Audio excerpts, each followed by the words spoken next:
making YouTube thumbnails feels harder for you than it should, right? Most of the time, it's not one big issue. Usually, it's just a few small things that are easy to clean up. I noticed this a lot while teaching Canva to a group of gardening YouTubers in a live workshop. There are specific changes you can make inside of Canva that will make thumbnails feel easier to work with, and I'll share one of my favorites at the end.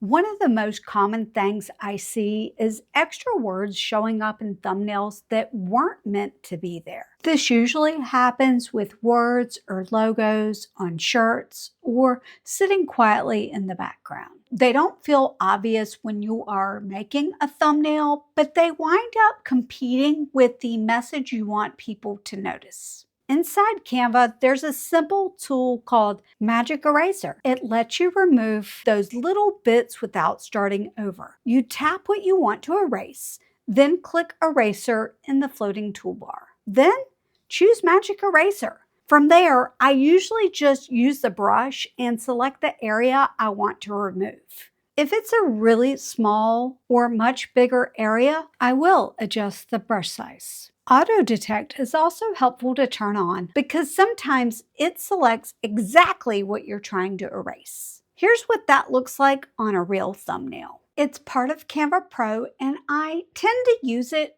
for this reason, but also to remove bits of Canva's elements or photos that I don't want there. If you are on a free plan, then the simplest option is going to be take a new photo wearing a plain shirt for the thumbnail. Let's go over it quickly, step by step, so you don't miss a thing. Click on the image, click on Eraser, Magic Eraser, and then I am going to turn on Auto Detect for this one. I am going to increase the brush size for this one, and then left click your mouse and cover over the bits you do not want on the shirts. Let go. It's going to auto detect. It did pretty good. We're going to try it and see what happens. Erase. And this should turn this shirt into a plain blue shirt. And now we're going to click X out of it. And this makes for a better, cleaner thumbnail. It is no longer competing with everything on it. Another cleanup option that works really well for thumbnails is Background Remover. Inside Canva, you can click Background Remover and it automatically separates the subject from everything behind them. Once the background is gone, you can either leave it clean or add something simple behind it so the focus stays on the person or object you actually want people to notice. The main idea is to separate your subject from a busy background. Here's what that looks like on a real thumbnail with nothing added, and then what it looks like with a couple of simple adjustments. And of course, this is also a Canva Pro feature, but there are free background remover tools inside apps that can get you close, and those change from time to time. If you are looking for a current free background remover tool, you can always ask in the comments, and I'll be happy to point you in the right direction. And real quickly, step by step, no cuts, no edits, we're going to click this image of Crock Gardener and click Background Remover. It pretty much goes away right away, but let me just add a page and grab another image that maybe I've not used before.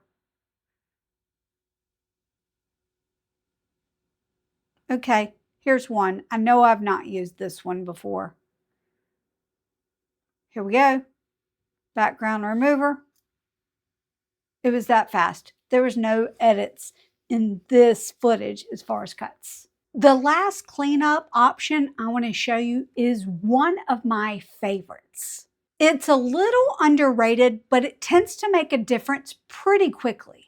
This thumbnail feels harder to read than it should, even though the words are technically fine. This happens because the spacing inside a single text box is harder to control. It can be done. It's just a little more difficult than it needs to be. Instead, try splitting the text up into 2 or 3 text boxes.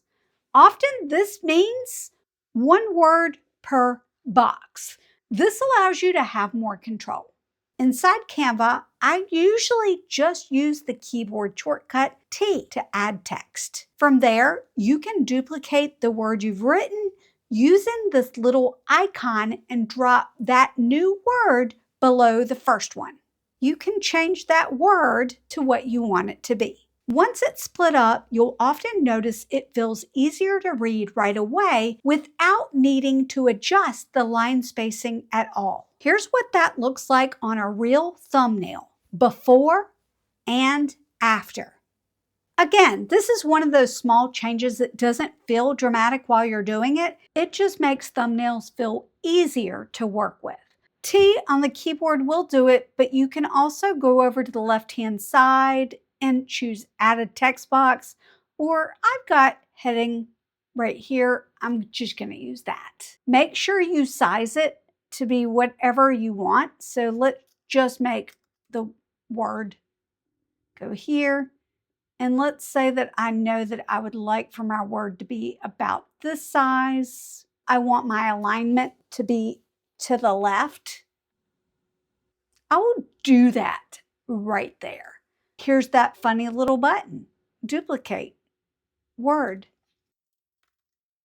The best part about these 3 features is that you can lock them in at your own pace and then stack them on top of each other for better thumbnails.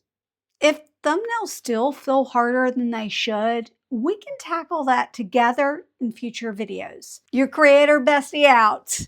See you in the next video. Oh, here's a blooper for you. And of course, this is also a Canva Pro feed. Well, I can't. I'm trying to talk here.